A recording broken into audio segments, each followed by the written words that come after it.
this week's episode of Being Human. Delighted to say I'm here with Mick Spiers. He's the author of this book, You're a Leader, Now What? Proven Path to High Performance, written especially for new leaders, young leaders. He's also a fan of the Leadership Project podcast and created the site mickspiers.com. Mick, welcome. Thank you, Richard. Delighted to be here and looking forward to our conversation today. Right. And you're joining us from the Philippines, is that right? Yeah, correct. Yeah. So my business, the Leadership Project, is based out of Singapore. So it's incorporated there. We do most of our business out of Singapore, but it's a very international business. But we worked out that we could do it from anywhere. So my wife and I looked around and we thought about different options of where we would live. And here we are in the Philippines. Somewhere I've never visited, actually. I must get there. Oh, you should. Oh, you should. Amazing country, amazing people, very welcoming, beautiful countryside. There's a lot. Manila is a bit of a rat race. It's very busy and congested. Get outside Manila. It's a beautiful country.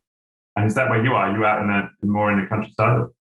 Yeah, we're in a place called Cavite. So we're about an hour south of Manila. And if I look out my window, my nearest neighbor is like a couple of 100 meters away. And we've got trees and grass and, we're within reach of a very urbanized development being Manila, but we're that far out that we barely even notice any noise or anything out here. So we've got a good quality of life. Very much enjoying it. Great. Okay. Well, maybe let's start with what bit of your background, a bit of your backstory, and then how you got into writing a book for new people. Yeah, sure. So it is a bit of a long story, so I'll try and do it a little bit shorter. So I was a executive for 30 years. Well, I wasn't always at the executive ranks, but I had a 30-year corporate career, 15 years in defense aerospace, and then 15 years in what we call urban mobility. And in that urban mobility arena, I had this vision of creating a world where people could move freely around their cities without delays, without congestion, and ultimately without stress. And that word stress is going to become very important in a moment. So I was spending all of my time and devoting all of my efforts to de-stressing the way someone commuted to and from work. And then it dawned on me one day when I was looking at research from organizations like Gallup, who would tell us that only 20% of people in the world, Richard, truly love their job and like their boss. 20%. So we're spending up to 1/3 of our lives in these workspaces that either don't inspire us or, worse still, completely stress us out. So the word stress comes back.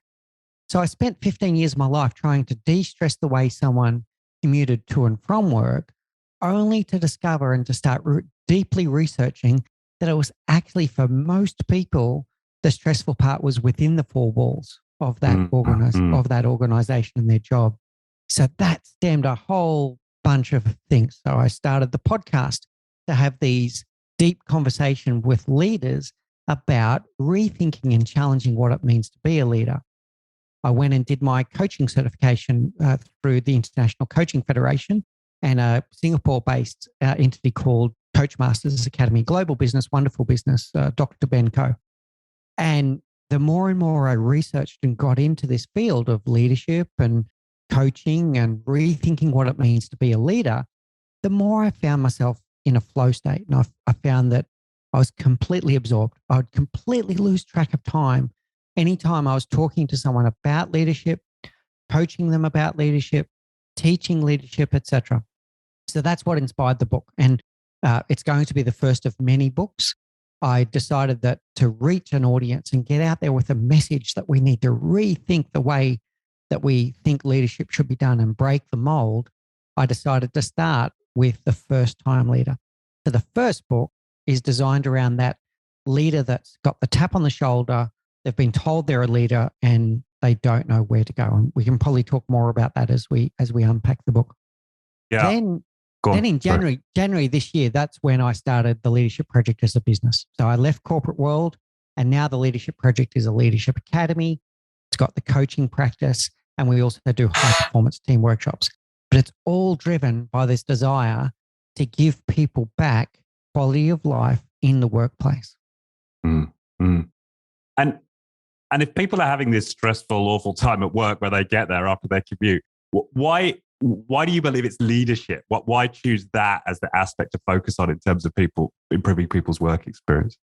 Yeah, great question. So I believe that it is at the root of it is leadership. And because what people are looking for when you get out there and you really talk to people about what it is that stresses them out about their workplace, it starts with things like they want purpose and meaning. So they want to feel like what they do when they turn up every day actually has some kind of purpose, has some kind of meaningful impact on the world. And it's a leader's role to provide people that clarity of purpose and meaning. They want to feel that they're in a workplace where their opinions are heard, where they have a voice and that voice is listened to, where their opinions are valued. And they want to feel like they matter. And it all comes down to being treated with respect and given the right environment where they can flourish. Now, I'm going to go out on a limb here and say that the majority of horrible bosses out there, and unfortunately there's many of them, the majority of horrible bosses out there don't purposely turn up to make their workers' life stressful. But without a clear guidance on what it means to be a leader, they don't know that that's their job. It's their job to give that purpose and meaning. It's their job to create the environment where voices can be heard and opinions valued. And it's their job to take care of their team and make sure that their team feel that they matter. And they end up spending a lot of time doing things like telling people what to do, not inspiring them, telling people what to do, and a vacuum of communication and all kinds of things that then make the person feel devalued. And they start getting to the point where they're turning up to work just to do the bare minimum that will allow them to get their paycheck. Or worse still, in some cases, they're turning up to work to get that paycheck, and then they're spending work time looking for the next job. And we're seeing that in the Great Resignation, a huge revolving door where people are always searching. And the searching that they're looking for is a place that has purpose and meaning, a place where they feel that they belong, and the place where they can do work that it feels to them that they matter. Yeah. Yeah. And so what's the response of new leaders when they come into your courses or they begin coaching with you to this message? Yeah, it resonates strongly with them when they hear it, but it's getting them to hear it is the key, because usually no one has actually sat them down and told them this. So a new leader usually goes through a roller coaster of emotions, Richard, right? They have the euphoric highs that they've finally been recognized for being great at what they do. They might be an amazing digital marketer or a software engineer, a nurse, whatever it is they practice, and they've been really good at it. And they get the tap on the shoulder and they feel amazing. Oh, I've been promoted. I'm now going to be a team leader or a manager or whatever the case may be. And they'll go around and they'll tell everyone that will listen, and probably some that don't want to hear it either, but they'll tell everyone, I've been promoted. This is amazing. And then comes the thud of anxiety. The thud of anxiety when they realize that no one has actually shown them what it means to be a leader. And then they go through this kind of a whole deluge of different activities. They end up in a situation where they haven't been shown what to do. So they start looking at mimicking the behavior of those before them. And when we're in an environment where the majority of people are not good leaders, they're just mimicking the behavior of poor leaders before them. And they start picking up bad habits from the outset. Or they start going into what I call the deluge of firsts. They start going around, and the very first time that they've ever had to give someone constructive feedback, which is really hard, to do performance management for the first time, go into a job interview where they're the person that's doing the interviewing instead of being the interviewee. And they've never done it before, and they feel lost. And that's when imposter syndrome starts kicking in and their anxieties start taking over. They start questioning, is leadership really for me? Why would anyone follow me? And they start really devaluing themselves. So when they hear this message about what leadership is really about, it's about how they relate to other human beings. It's about having a learning mindset and a growth mindset. That it's about emotional intelligence. It's about giving people purpose and meaning. It's about how well you communicate, both listening and the way that you express yourself. It's about creating an amazing culture where everyone feels that they belong and feels that they have a purpose and meaning what they do, all of these things start clicking for them where they go, yeah, this is what I've been looking for. They start seeing the signs of, that's the leader I wish I always had. And then I've got them. I've got them convinced, and they're willing to go out and try a different approach to leadership than what they've seen before. Mm. And what about those who hear all this and they're like, oh, this all just sounds a bit too fluffy. And, what do you go, this is never going to get anything done, Mick. I'm about results. And, if I need my people to perform and I need to tell them what to do in order to have that happen, then, that's what I need to do. Like, do you have those characters, and then how do you handle that? Yeah, you do. You have some really operationally focused people that believe that their job is to direct everything and just tell people what to do, and they're not doing their job unless they lead from the front, and they've got to be the smartest person in the room and all this kind of stuff. And the secret to that is emotion. It's usually very easy to tap in and find some experience that they've had where they've had a horrible boss that has done all of those things that we're talking about. And to tap in, I have this exercise that I do. It's in the book too, called the amalgam leader, where I get people to think about and picture all of the great bosses they've had, because there are great bosses out there, those ones that inspire us and motivate us and lead us towards a worthy cause. I get them to think about those leaders that they've had and what they did, what specifically they did that they liked about them. And then I get them to think about the horrible bosses, the bosses that made them feel less than valued, that demotivated them, or worse still, completely stressed them out. And what was it about that they did? And these common threads start appearing for them. And I don't ask them to go and mimic any of those. I ask them to create their own picture. So the amalgam leader is to pick the attributes that they loved about those bosses that they did like, to remember the lessons of the bosses that treated them poorly, and then develop their own picture of what they believe a great leader looks like, and then bring their authentic self to it, bring their own flavor, their own personality. And then when you go through that exercise, even the ones that think, no, the hard way is the right way, and you've got to be directorial, etc., they usually get it. Yeah.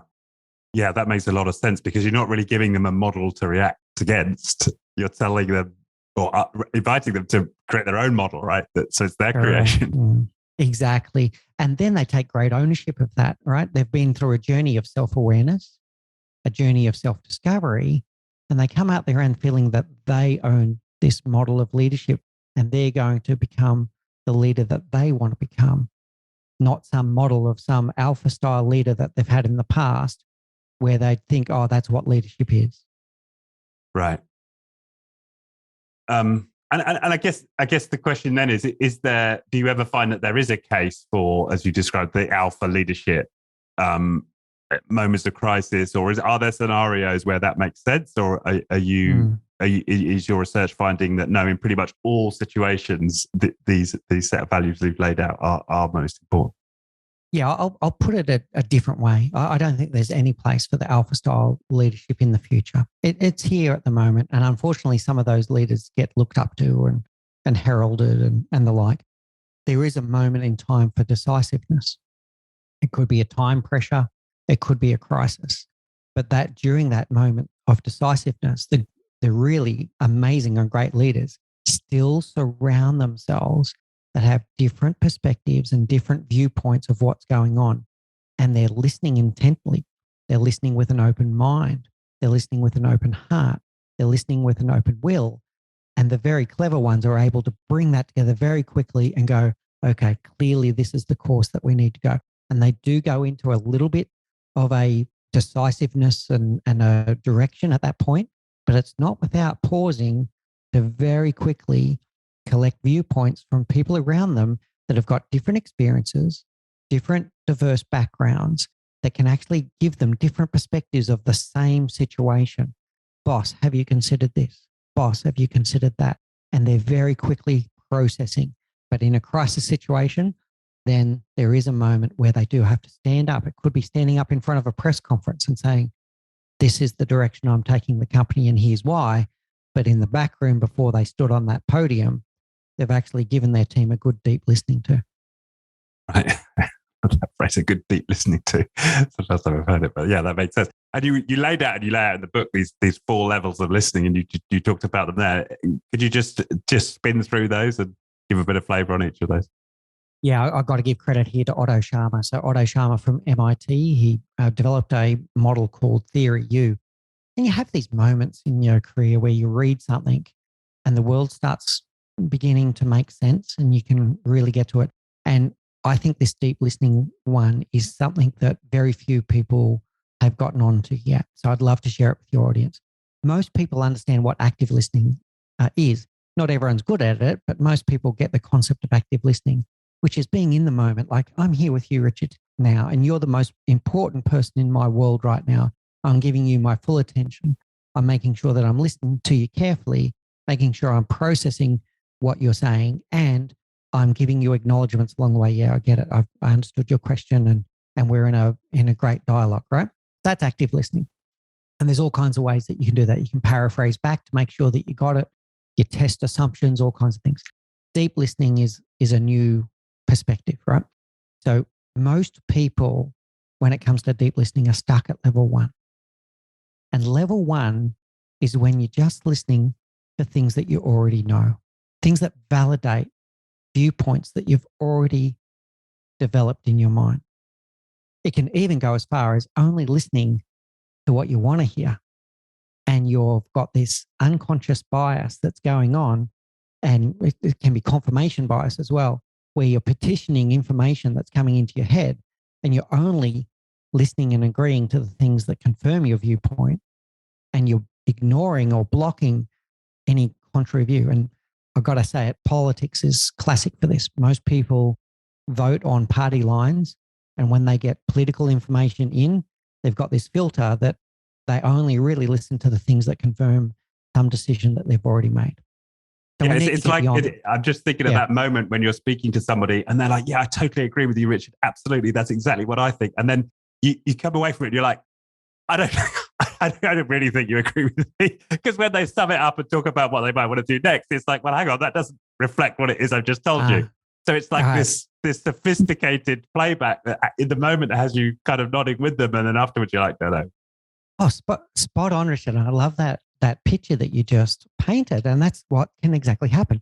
2 people can have a conversation where they seem like they're agreeing with everything, but they both, or at least one of them, have gone into the conversation with a preconceived idea about what is true and what is real. And they've walked away from that conversation with the same perspective that hasn't shifted one iota. Exactly. Because they only heard the things that confirm their belief, right? So what Otto talks about in his Theory U is to get beyond that is we start opening our mind. So level 2 listening is listening with an open mind and genuinely having empathy for the other person that is sharing their thoughts. Cognitive empathy. Cognitive empathy does not mean that you have to agree with them, but you've taken the time to understand their viewpoint and why they've formed that viewpoint. Emotional empathy, which is getting on to level 3, we'll get to that in a moment, but you're understanding the emotions of what might have led them to where they're at in their perspective. And sometimes empathic concern if there's an issue around compassion or whatever the case may be. But to get to listening with an open mind, you start realizing that with every situation, your perspective is only your perspective and their perspective is their perspective. And if you start listening to that, you get a much richer understanding of what's actually going on in the world around you. Level 3 is then listening with an open heart. And that is the understanding that all of us, Richard, are emotional creatures. We make decisions emotionally and we justify them rationally. And if we don't understand the emotion of what's going on in a room or in a situation, we still don't have the richness of information for us to be able to do something that makes sense. So listening with an open heart. And then level 4 is just amazing. It's listening with an open will. This is where you let go completely of what you think you already know. And you start imagining a new reality. And this is when you can bring a team together that the team's thought processes and their ability to bring their own individual strengths and perspectives to the table, combined with someone else's strengths, ends up co-creating something that didn't exist before that meeting happened. And it's holding space for each other. You go, okay, you know something that I don't know, and I need to really hold space for you and really listen to it. Then I'm going to share with you what I know that maybe you don't know. And when we add the two together, 1 + 1 = 3. Co-creation of something beyond the sum of its parts. And I think most leaders live in level 1. Some better leaders start understanding perspectives and empathy. They get to level 2 and level 3. Then high performance teams have a leader that's able to hold space for everyone and co-create something that is the sum of all of the amazing people that they have in the room. We pay people lots of money, Richard. I know some people will say, oh, I wish I got paid more, etc. But generally, we bring these people into our organizations and we pay them high salaries for the skills, knowledge and experience that they bring to the table. Why wouldn't we damn listen to them, right? So if you're going to pay someone to be in the room, listen to them. They've got a perspective and you need to hear it. So yeah, that's the 4 levels of deep listening. Yeah. Is that the synonymous with? I've also heard it termed generative listening when you're generating possibility from what you've just heard. And Otto Scharmer coined the term generative listening as well. Oh, okay, so that was from Otto Scharmer, right? Yeah, identical. Yeah. No, that makes that makes a lot of sense. And what have you found in terms of helping leaders to build that capability? You know, what are the ways in which you've helped them do that? Yeah, so the bigger one is things like teaching them to be the last one to speak in the room, to hold that space, to provide a psychologically safe environment where people feel that they can share their opinions and share their viewpoints, share their ideas without fear or minimal fear of judgment and retribution. So we want an environment that has high candor and low fear, where everyone feels that they can speak up and speak their mind. So it's creating that environment. And to do so, to teach them how to ask better questions. So instead of going into your next team meeting and go in there and go, right, team, this is what we need to do this week. Priorities are 1, 2, 3. Jim, you're going to do this. Sally, you're going to do this, etc. Just go into the meeting and go, hey, team, what do you think our number 1 priority is this week? And then say nothing. And you'll be surprised how often they already know. They already know what needs to happen. Or they might have a new perspective that enriches what you thought before the meeting, and give them a good damn listening to, right? So give that them... phrase again, I love it. Right, so give them the ability. And now, what are you doing, Richard? You're empowering them. You're empowering them that they feel part of the solution, not just being told what to do. People don't like being told what to do. This all comes down to the 5 fundamental needs of human beings, with the 5th one is being freedom of choice and freedom from oppression. People want to feel that they're holding the steering wheel of their own life and that they are making those choices. Even when they follow you as a leader, they want to feel like they made a conscious choice to follow you. And the way you do that is empowering them by giving them a voice. So we have a thing that I talk about. I borrowed this one from Liz Wiseman, huge fan of Liz. It's called the extreme question experiment. I teach my leaders for at least 1 meeting, if not do it for an entire day. Go into that meeting and ask nothing but questions. And you're going to be surprised by the results you get. Hey team, what do you think the highest priority is this week? And why do you think that is important? And what positive impact might happen if we can do that? Just ask questions. And then the team sit up in their chairs and they start taking ownership of what's going on in the world. And they go, oh, well, the boss really wants to know what I think. This is so cool. And then you start creating that environment that we're talking about. And now you're rewarding the people that speak up. You reward and celebrate them. And every time someone challenges you even, oh, boss, I'm not sure about that. Thank you so much for calling me on it. What is it about our current situation that's not sitting well with you? Encourage them to speak up. Yeah.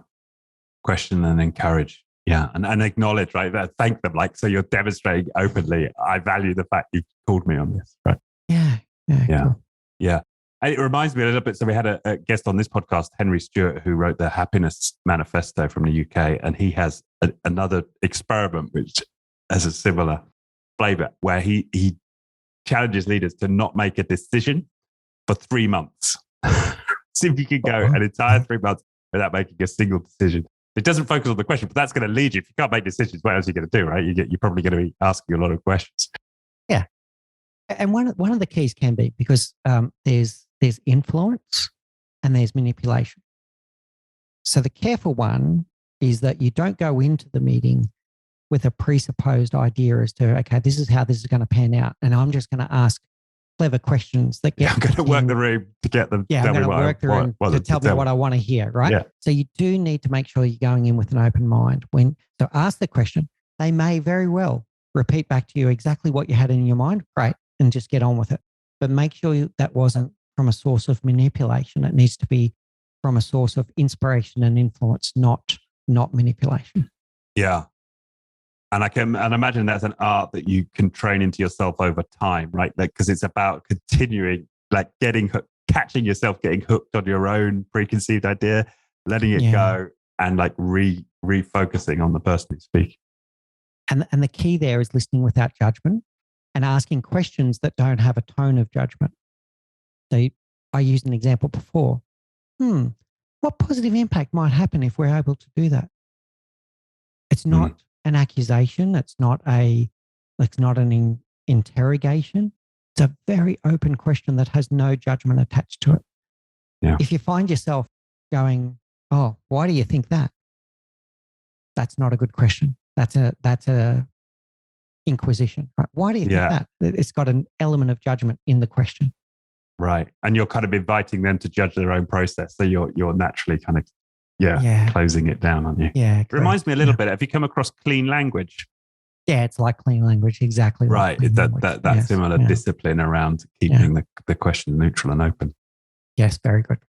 Yeah. It's interesting how a lot of there's a sort of cross percolation. It's like we're in a zeitgeist somehow of, I guess modes of human interaction. That's it. Yeah. And a lot of the various thinkers are running on similar lines. And the other one that comes with clean language is then conversational intelligence. And this is one where this can be an eye opener for many leaders as well. And they can actually start getting self-conscious about this. So they'll start catching themselves on some of the key words. So I teach them to watch out for some traps, right? So great leaders, they don't use the word I very often. They use the word we. They use the words we. When they do use the word I is when they're talking about their vision, their values and beliefs, and if they're owning up to a mistake that they made. The rest of the time they use we, right? So it's very collective and brings people along in a co-creative world. But I'll give you some examples of the ones that they get very conscious about. The word actually.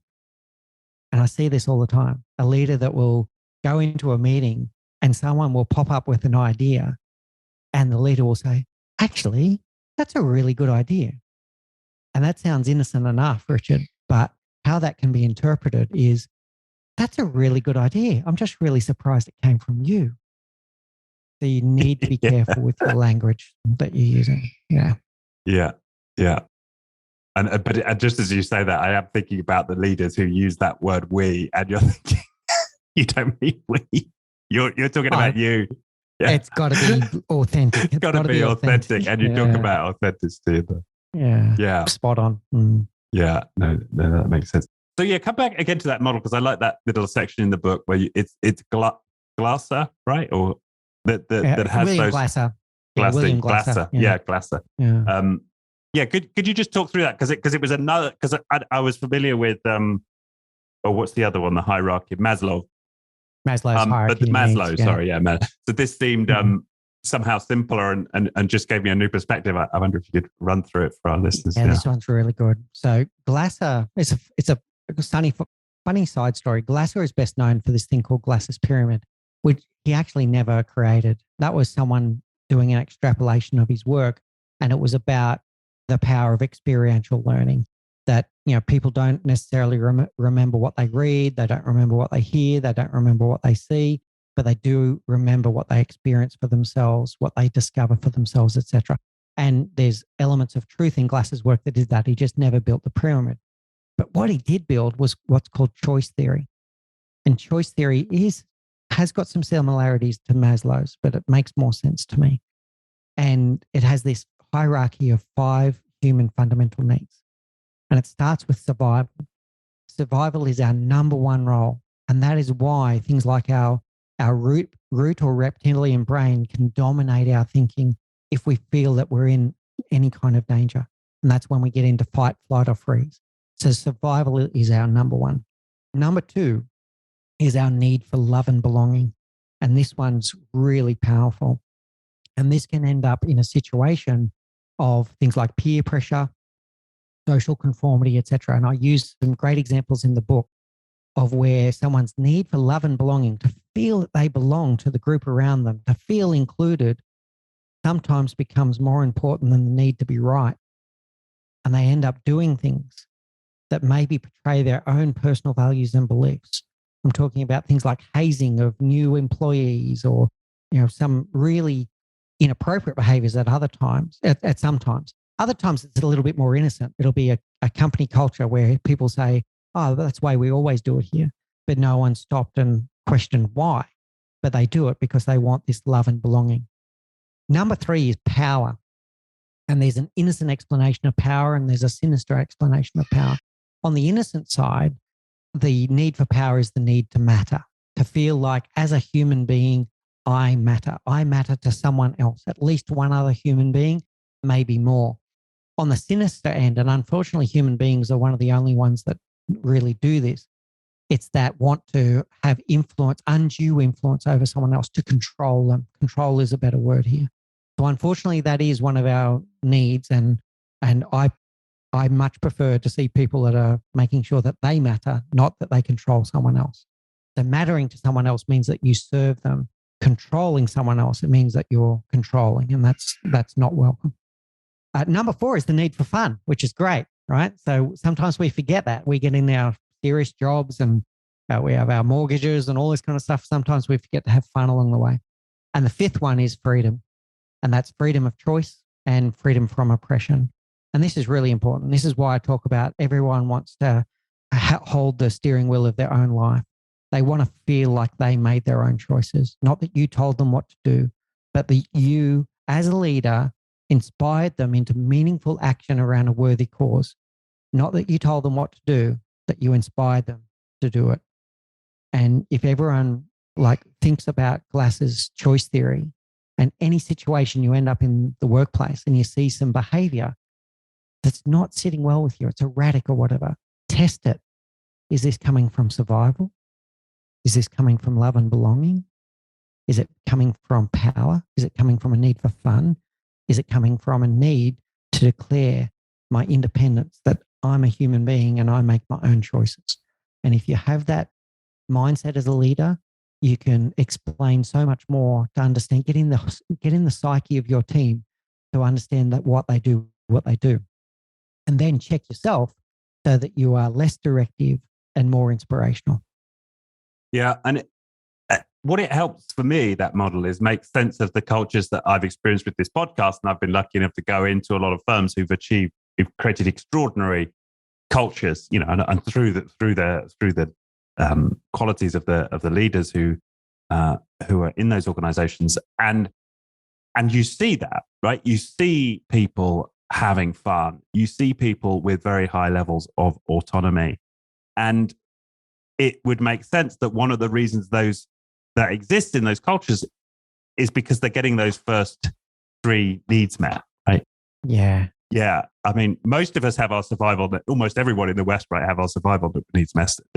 And most people in the world right now, in terms of so much, far fewer people in poverty. But then, yeah, just getting people feel like they belong and they have that power in terms of I matter is so important. But once you get that, then you can create places where people are having fun and they have autonomy. That's brilliant, Richard. And I want to add one more thing that I think a lot of people don't always think of. And that is about emotion. Whenever we feel an emotion, emotion is trying to tell us something.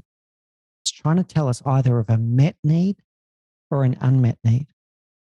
So a positive emotion, happiness, joy, laughter. It's a reward mechanism that's rewarding us for doing something that led to a met need, whether it be fun, whether it be, like I say, freedom. It's rewarding us for a met need. A negative emotion, anger, sadness, frustration. It's actually a signal of an unmet need. And rather than react to the situation, take some time and ask yourself, why this emotion? Why this emotion now? And what is it trying to tell me about an unmet need? And it might be nothing to do with the current situation that you're angry about. It might be something else that your body is trying to tell you about an unmet need, whether it's survival, love and belonging, power, fun, or freedom. Right. And that I mentioned Henry Stewart earlier, but previous guest, his company, Happy Company, he has joy as his metric. His main business metric is, the answer. He monitors the answer to the question, how much joy do you experience at work? Right. And that would make sense given what you said. If you've got a high joy score, you've got a lot of people getting a lot of their needs met a lot of the time, right? Yeah. Spot on. Yeah. It's interesting to me that model isn't more popular, right? It's it doesn't. It's the first time I've come across it. Yeah, it's really powerful. It changed my view, as well as Otto Scharmer's work. There's a few people that have changed the way that I see the world. Simon Sinek is one of those. Jeff Bloomfield, who goes into deep work around the science of decision making and the science of trust. Martin Seligman, who studies the deeply positive psychology. Positive psychology and joy and happiness and fulfillment. And then I would say Glasser and Otto Scharmer. That's the five. They're the five people's work that fundamentally shifted the way I see the world. Right. Is there any of those ideas worth bringing up now that it be worth you sharing? Yeah, I'll touch on Seligman because a lot of people are talking about purpose and meaning, and it is really important. Unfortunately, it does sometimes go to purpose anxiety. So anyone out there that is trying to find your purpose in the world and you're struggling with it and you're getting anxiety, have some self-compassion. It takes time. It takes time. It takes work for you to find your purpose and meaning. But when you do, that's where true joy lives. So I want to talk about Seligman's work around what he calls the pleasure life, the good life, and the meaningful life. And what he's been able to measure through all of his work is the pleasure life is when we do things. And by the way, I'm not telling people not to have fun. Go out and have fun, but pleasure is something that has a short life, and a short half-life. Now, and what that means, in fact, a increasingly shorter half-life. It habituates. So whether it's binge watching something on Netflix or it's gambling or whatever it is that's bringing you that, or it could be out partying with your friends and drinking. And once again, I'm not telling you not to do that. That is not anything to build your life on because it's short-term pleasure and it goes as soon as that activity is finished. And it has an increasingly shorter half-life, which means that you need to get the same high. You need to do it more often and you need to do it at an increased intensity. So that's the pleasure life. The good life is when you find yourself doing something where you get into a complete flow state and time seems immaterial, etc. It may or may not be virtuous, but it could be anything from playing bridge to it might be a chess player, or it could be a musician. It may not have a huge life-changing meaning, but it still gives you something that is that flow state where time falls around you. The meaningful life is when you do find purpose and meaning in your world, where you're doing something that helps at least one other human being. And the the joy and fulfillment that comes from helping other human beings way outweighs and goes for much longer than anything that you can get from pleasurable activities. So yeah, I would point people towards Seligman's work. And then when you're looking at purpose, remember what I said about another human being. So if you're out there, if you're one of those people that wants to find your purpose, but you can't find it, just ask yourself questions like, what did I do today? What was I good at? And how did I serve another human being today? Mm. And then once you've discovered it, go, what would happen if I stopped doing that? What would happen if I did more of that? What would happen if I did less with that? And when you start asking yourself these questions, you realize that maybe your purpose was closer to what you're currently doing than what you really thought. And you just needed a different perspective. So I'd say, Seligman, I strongly encourage people to research the meaningful life. Meaningful life, right? And that's something.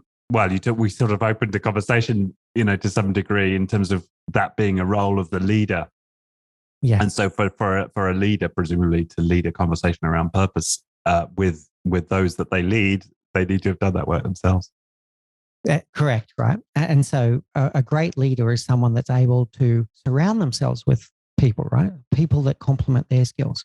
The best way to do that is when a leader is able to articulate with complete clarity their vision, their purpose, their values, and their beliefs. And this has happened countless times in my career, Richard, where I've stood up in a group organization situation, a town hall meeting, whatever the case may be, and I've been able to articulate my vision, my purpose, my values, and belief. And then in fact, the minutes after I finish, but over the following days, you get all of these virtual or physical knocks on the door of people that say, oh, I saw your speech yesterday at the town hall meeting.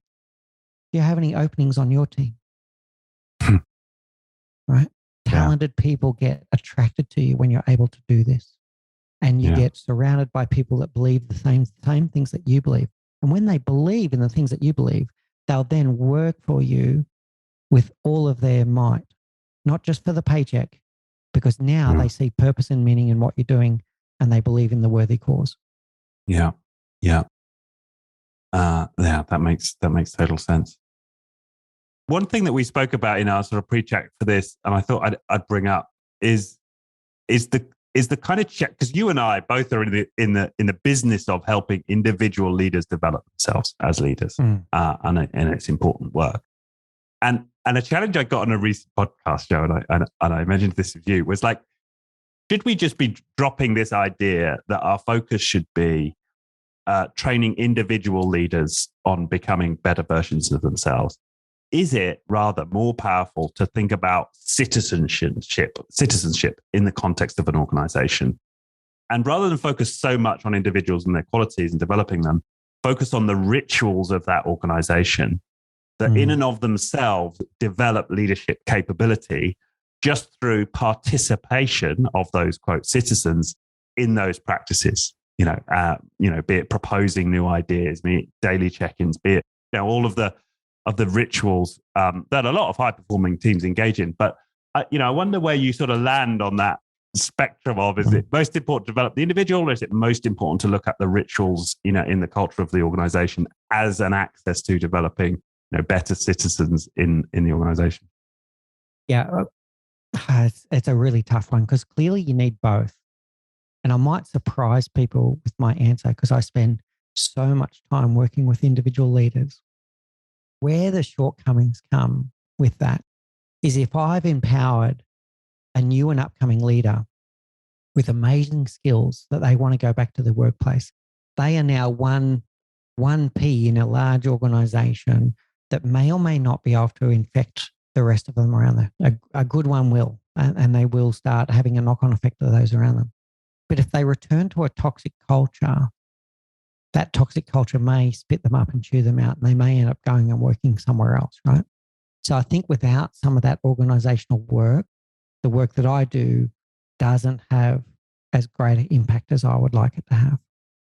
I love the word rituals that you said.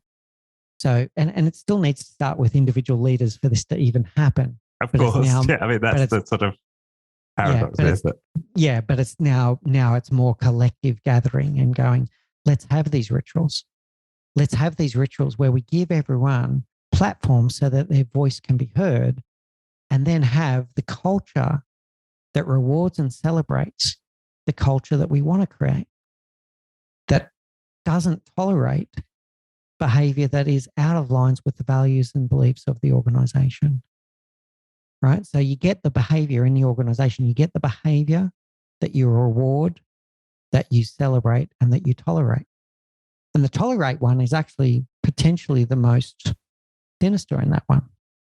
Because if you've got an organization where you're trying to create a culture around psychological safety, around openness and transparency, around promoting ideas, if you're trying to create that culture and you have someone in the business that is doing the opposite of all those things, and that's tolerated, no one steps in and does anything about it. Everyone sees it. Everyone sees it. Yeah. And then one of two things happens. Everyone goes, well, I keep on picking on this fictitious person called Jim. So I hope there's no audience members that are getting paranoid here. So if they see this Jim character who's doing these toxic behaviors that are against the values and beliefs of the rest of the group, and they're getting away with it, they either go, well, if Jim can do it, I'm going to do it too. Or they get so incensed because that behavior is against what they believe and what they value that they look for the door. So yes, we need some organizational work around culture, around reward, celebrate, around what you tolerate, what you don't tolerate.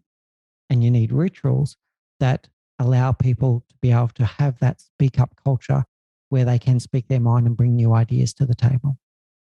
Yeah. And I think I do think it's a both and, because a lot of these organizations will also invest in coaching and development of their, quote, citizens or colleagues to, it's a great question, to develop Christian. their leadership. And I think it's something that we, in this game of leadership development need to emphasize as well, because it's so important. Like, I don't know what the right balance of proportion of time, but some proportion of your time, I think, as a leader, it's important to be in that architect mode and thinking about what are the rituals I can put in place that transcend any individual contribution I might make, but that collectively brings on, everybody.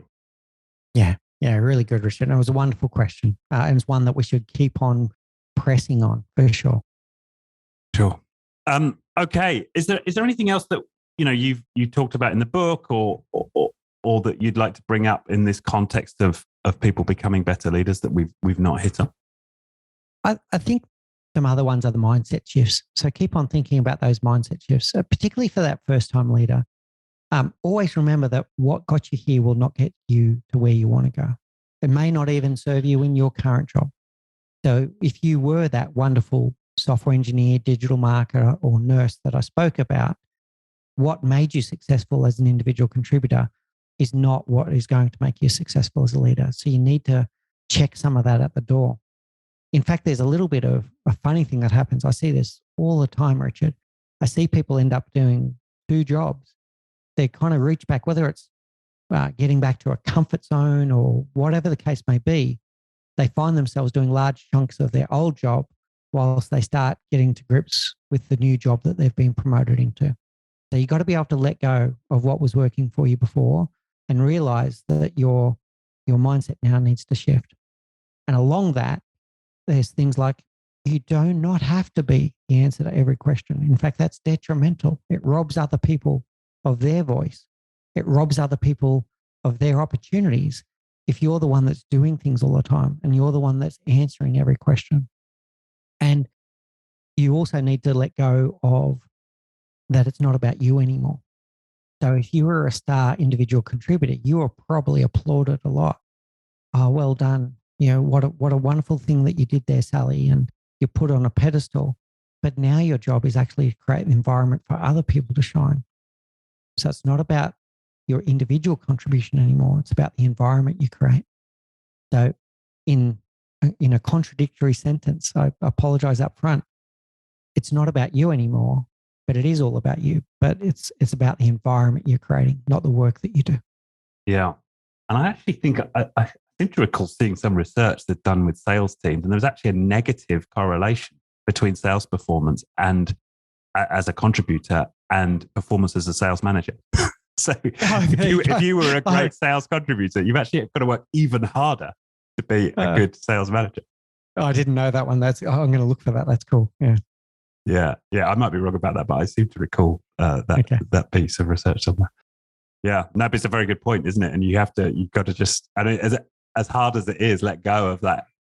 Because I guess it's back to the Glasser model, right? You're going to get that feeling of power, like I'm contributed, I'm getting attention, I'm feeling valued, if you go back and do that old contributor role. So it's an easy way to get your needs met. Suddenly you may not be getting that attention and feeling of value in your leader role. So from that model, again, it would make sense that people kind of flip back to the old role. Yeah, correct. Yeah, very good point, Richard. Great. Okay. Does this feel like a good place to end, or is there anything else to touch on? That was spot on. That was spot on, Richard. I'd love the opportunity.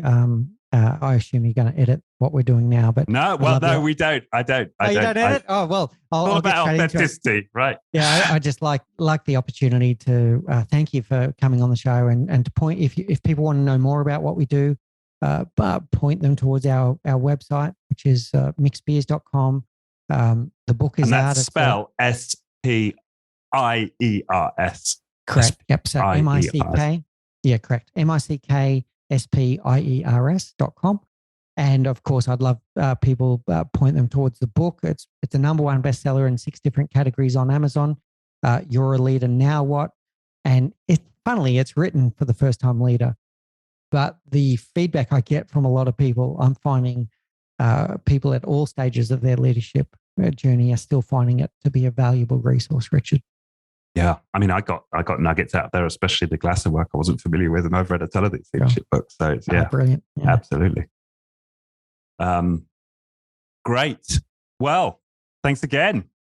Enjoy your evening in we should say Filipino? No, Philippines countryside. Philippines, yeah.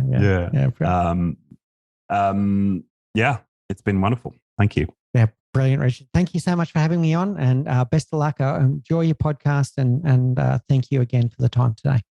Thank you.